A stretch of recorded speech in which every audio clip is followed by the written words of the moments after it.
अस्सलाम वालेकुम। आज का हमारा टॉपिक है डाउन सिंड्रोम। लेक्चर को स्टार्ट करने से पहले मैं बताती चलूँ कि आप मेरे चैनल को लाइक करें, शेयर करें और सब्सक्राइब करें और बेल आइकन पर क्लिक करके और वीडियोस को सिलेक्ट करें ताकि आपको नए आने वाली वीडियोस की नोटिफिकेशन मिलती रहे। हमने अब तक माइटोसिस और मियोसिस को डिस्कस किया है, उनकी डिवीजन्स को डिस्कस किया है जो कि हमारे पास एम फेज़ की कैटेगरी में आती थी। अब हमें इन तमाम जो है डिवीजन्स की, फेजेस की और सब फेजेस का जो है वो आइडिया हो गया है। आज हमने इन्हीं फेजेस की बेस पर जो डिस्कस करना है टॉपिक वो है डाउन सिंड्रोम। यहाँ डाउन तो सिंड्रोम का नाम है, सिंड्रोम हम कहते हैं कलेक्शन ऑफ डिजीज़ को। ये हमारे पास कुछ डिजीज़ हैं जो कि इन्हीं डिवीज़न से रिलेटेड कॉज होती हैं कि हमारी जो है वो सेल्स जो कि हमारे पास माइटोसिस और मियोसिस के फंक्शन को परफॉर्म कर रहे होते हैं, उसमें एक प्रोसेस, एक सीक्वेंशियल फिनोमिना के थ्रू जो है ये वर्क कर रहे होते हैं स्टेप बाय स्टेप, जिसमें इन सेल का इंटरनल मेकअप भी पूरा डिफ़ाइन होना चाहिए, वरना वो डिफरेंट चेक पॉइंट्स पर वहाँ से हटा भी दिया जाता है ताकि वो सेल साइकिल से एग्ज़िट हो सके। तो ये सिंड्रोम्स यानी ये डिजीज़ जो हैं हमारे पास डिफरेंट टाइप्स की हैं। ये क्यों कॉज होती हैं कि मियोसिस में कुछ फेजेस में या माइटोसिस के कुछ फेजेस में कुछ तरह की एबनॉर्मेलिटीज़ भी आ जाती हैं। आज जो हम टॉपिक डिस्कस कर रहे हैं ये मियोटिक डिवीजन से रिलेटेड है, यानी रिप्रोडक्टिव या जेनेटिक डिसऑर्डर, क्योंकि हमारे पास जो जेनेटिक से रिलेटेड डिवीजन है वो मियोसिस है, जबकि माइटोसिस सिर्फ हमारे पास एक रीजनरेशन का प्रोसेस है। तो इस वक्त आपने बात याद रखनी है कि जिस सिंड्रोम को हम डिस्कस कर रहे हैं वो किस बेसिस पे, मियोटिक डिवीजन की बेसिस पे। हमारे पास मियोसिस एक पूरा प्रोसेस जो है ये हमने नॉर्मल स्टडी तो कर लिया है उसके फेजेस को और सब फेजेस को, लेकिन इनके फेजेस में कुछ आने वाली चेंजेस ज़रूरी नहीं है कि हर सेल परफॉर्म करे। कुछ सेल्स एबनॉर्मेलिटीज़ भी शो करते हैं जिनको आज हमने डिस्कस करना है और उन्हीं की बेसिस पे हमारे पास ये आज का सिंड्रोम है, यानी डाउन सिंड्रोम। डाउन सिंड्रोम को मोंगोलिज्म भी कहते हैं, इसका दूसरा नेम है। अगर हम जनरली डिस्कस करें तो जो चेंजेस मैंने आपको कही हैं नहीं अकर होती कुछ सेल्स में जिनकी बेसिस पे डिजीज़ जेनेटिकली कॉज होती हैं, वो है क्रोमोसोम डिसजंक्शन। यानी हमारे पास जो क्रोमोसोम की डिसजंक्शन है ये अकर ना होना एक डिसऑर्डर को जो है वो उसके चांसेस को इंक्रीज़ करती है। क्रोमोसोमल डिसजंक्शन हमारे पास किस फेज़ में होता है, तो वो एनाफेज़ है, जिसमें साइमल्टेनियसली पोलर माइक्रोट्यूब्यूल्स और काइनेटिक माइक्रोट्यूब्यूल्स कॉन्ट्रैक्शन और इलोंगेशन शो करते हैं। इस साइमल्टेनियस कॉन्ट्रैक्शन और इलोंगेशन के रिजल्ट में हमारे पास chromosomes in case of mitosis और homologous chromosomes in case of meiosis एक दूसरे से सेग्रीगेट हो जाते हैं, यानी एक दूसरे से सेपरेट हो जाते हैं और डिवाइड हो जाते हैं। तो ये हमारे पास एक ऐसा फिनोमेना है क्रोमोसोम डिसजंक्शन जिसकी बेस पर मियोसिस में नंबर ऑफ क्रोमोसोम्स हाफ हो जाते हैं और डिप्लॉइड से एक हैप्लॉइड सेल बन जाता है जिसे हम जर्म सेल कहते हैं, जो कि हमारे पास इन डिजीज़ में अकर नहीं हो पाता। Cell chromosome non disjunction show करते हैं और ये एक एबनॉर्मेलिटी को इंक्रीज़ करने वाला एक स्टेप है। डाउन सिंड्रोम की बात करें इसे हम ट्राइसोमी 21 भी कहते हैं। इसका क्रोमोसोम नंबर 21 है जिसके हमारे पास केस में ये एबनॉर्मेलिटी अकर होती है, यानी ये सेल जो 21 पेयर से रिलेटेड है ये कैरी आउट करता है इस क्रोमोसोमल नॉन डिसजंक्शन की एक्टिविटी को, जिसकी वजह से ये डाउन सिंड्रोम एक इंडिविजुअल में अकर होता है। लेकिन जो हमारे पास डाउन सिंड्रोम है ये ऑटोसोमल नॉन डिसजंक्शन जो है ये उसके रिजल्ट में होता है। यहाँ मैंने हाईलाइट किया है ऑटोसोमल नॉन डिसजंक्शन हमारे पास डाउन सिंड्रोम के केस में होता है। ये हमारे नंबर ऑफ क्रोमोसोम्स को डिस्टर्ब कर देगा। जाहिर है जो क्रोमोसोम एक दूसरे से सेग्रीगेट ही नहीं हो पा रहे हैं और सेम नंबर से ही नेक्स्ट सेल में एंटर हो रहे हैं, तो यहाँ पर मियोसिस की डेफिनेशन को वो डिफ़ाइन नहीं करते, वो उस पर पूरा नहीं उतरते हैं। यहाँ पर हमारे पास नंबर ऑफ क्रोमोसोम्स सेम रहता है और जब वो फ्यूजन होती है उससे क्या होता है कि नंबर ऑफ क्रोमोसोम या तो डिस्टर्ब होकर इंक्रीज़ हो जाएगा या डिक्रीज़ हो जाएगा। इसीलिए यहाँ पर हमने ये स्टेप लिखा है कि disturb the number of chromosomes from 46 that is diploid. Next हमारे पास स्टेप है may be in autosomal chromosomes जो कि रिप्रोडक्शन में इन्वॉल्व होते हैं।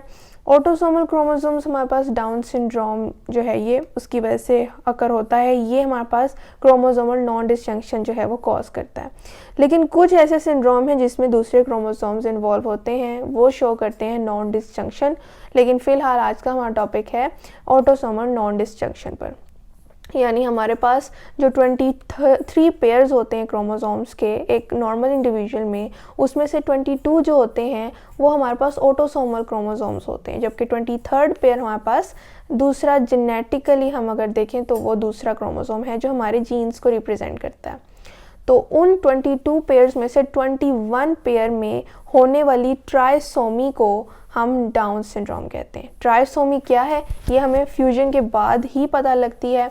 डायग्रामेटिकली अगर हम इसे देखें तो हमारे पास ये एक डिप्लॉयड नॉर्मल सेल है, यानी कि मेल और फीमेल के केस में गोनेड्स में प्रेजेंट एक डिप्लॉयड सेल। इसमें मेल और फीमेल जो है कंटेंट क्रोमोसोम का प्रेजेंट है। मियोसिस में एंटर होने से पहले इंटरफेज से पास होते हुए उसके सब फेज एस फेज से ये गुजरे और साथ ही साथ इनकी रेप्लिकेशन हो गई और एक हमारे पास जो मेंबर है जो ईच पेरेंट से हमें मिला है वो रेप्लिकेट हो चुका है। उसके बाद मियोसिस 1 से गुजरने के बाद हमारे पास नंबर ऑफ क्रोमोसोम्स हाफ होते हैं। Homologous chromosomes with 2 sister chromatids separate होते हैं और एक सेल में मूव कर जाते हैं ऑपोजिट पोल्स पर मूव करते हुए। मियोसिस 2 में इवेंचुअली हमारे पास 4 सेल्स बनते हैं और हमारे पास जो 4 सेल्स हैं ये जर्म सेल्स होते हैं। अगर हम इसे इन केस ऑफ फीमेल बात करें तो ये 4 एग्स जो है हमारे पास बन गए। तो इसमें आप देखें कि जो हमारे पास ये सेल है एक, इसमें नॉन डिसजंक्शन अकर हुई है, यानी सिस्टर क्रोमेटिड्स ने मियोसिस 2 के केस में एक दूसरे से अपार्ट मूव करना था, लेकिन वो एक ही सेल में बगैर एक दूसरे से सेग्रीगेट किए एक ही सेल में एंटर हो गए।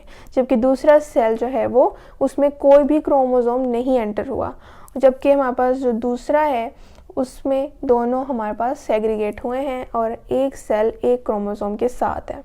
तो यहाँ पर एक हैप्लॉइड सेल्स ये नॉर्मल है, ये एबनॉर्मल है। यहाँ पर +1 यानी एक इंक्रीज नंबर है, यहाँ -1 यानी इसमें डिक्रीज़ हो गया है। अगर इन केस यहाँ पर अगर फ्यूजन अगर हम करवाते हैं, यानी एक स्पर्म है जो कि फर्स्ट सेल के साथ अगर इसकी फ्यूजन हो जाती है, इसके पास एक अपना क्रोमोसोमल डीएनए प्रेजेंट है। जब वो इसके साथ मिलेगा तो ये 2 के साथ 3 एक और क्रोमोसोम एंटर हो जाएगा। अब ये जो 3 क्रोमोसोम्स का आपस में जो एक पेयर बना है उसे हम कहते हैं ट्राइसोमी 21, यानी 21 पेयर में 3 क्रोमोसोम एक दूसरे के साथ अटैच होते हैं और इसे हम ट्राइसोमी 21 की कंडीशन कहते हैं।